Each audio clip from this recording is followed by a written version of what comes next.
Position relative d'une droite et d'un plan.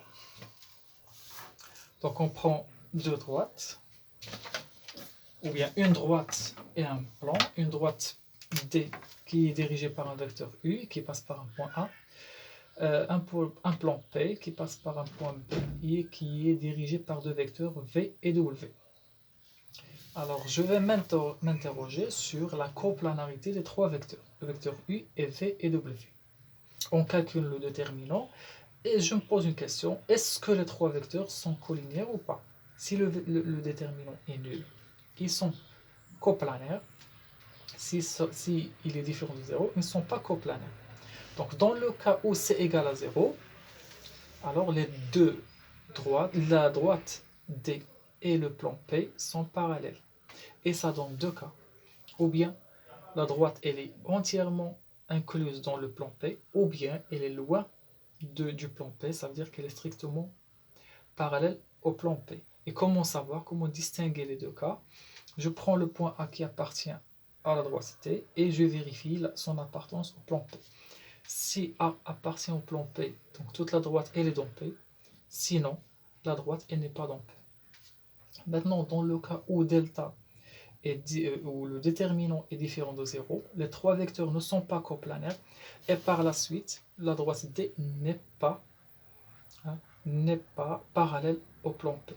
Et ça donne que la droite, elle coupe le plan en un point, en un unique point, on le note C par exemple.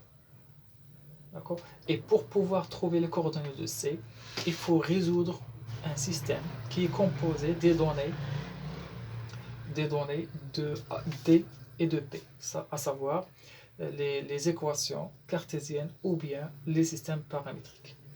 Donc, je prends un exercice tout de suite. Alors, soit par exemple la droite T donnée par sa représentation paramétrique et le plan P donné par sa représentation paramétrique. Je suis capable, à partir de ces deux représentations paramétriques, tirer les vecteurs directeurs de D, les deux vecteurs directeurs de P, et je calcule le déterminant des trois vecteurs pour savoir est-ce que les trois vecteurs sont coplanaires ou pas.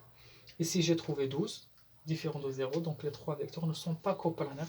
Et par la suite, la droite D, elle coupe le plan en un point unique. Je vais le nommer ici A. Alors, comment trouver les coordonnées de A?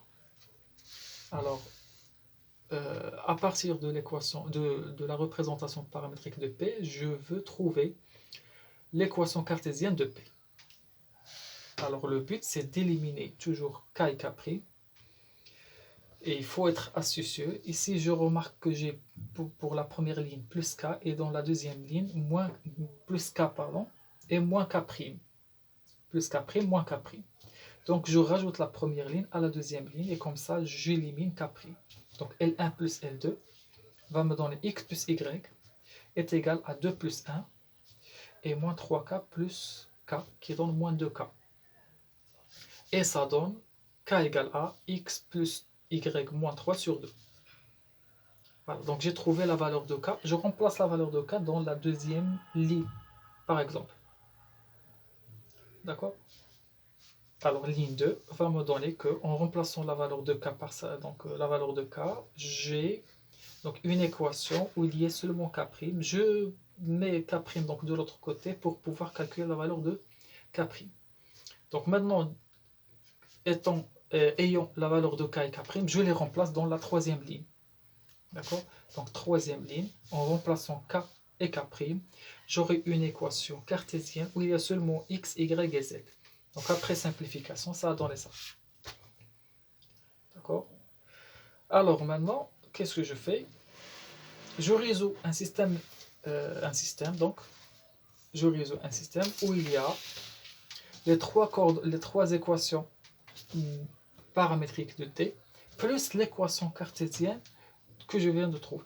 Donc un système composé de 4 équations. Les trois équations paramétriques, les trois équations paramétriques de T, et la dernière ligne, c'est l'équation cartésienne de P. Maintenant, qu'est-ce que je fais? Je remplace la valeur de X, Y et Z dans la dernière équation. Et j'aurai comme ça une équation de premier degré à variable t. Donc t est la variable et je serai capable de calculer t. Donc on remplace x, y, z dans la ligne 4 ou l'équation 4 et ça donne t égale à 1 demi. Je reviens maintenant à la représentation paramétrique de t, ici, et je remplace t pour trouver x, y et z. Voilà, donc on remplace la valeur de t dans la représentation paramétrique de t et j'aurai t égale à 1 demi, donc x égale à 1 plus 1 demi, qui est 3 sur 2, y c'est 2 moins 1 demi, voilà, qui est 3 sur 2, et y égale à 3 fois 1 demi, qui est 3 sur 2.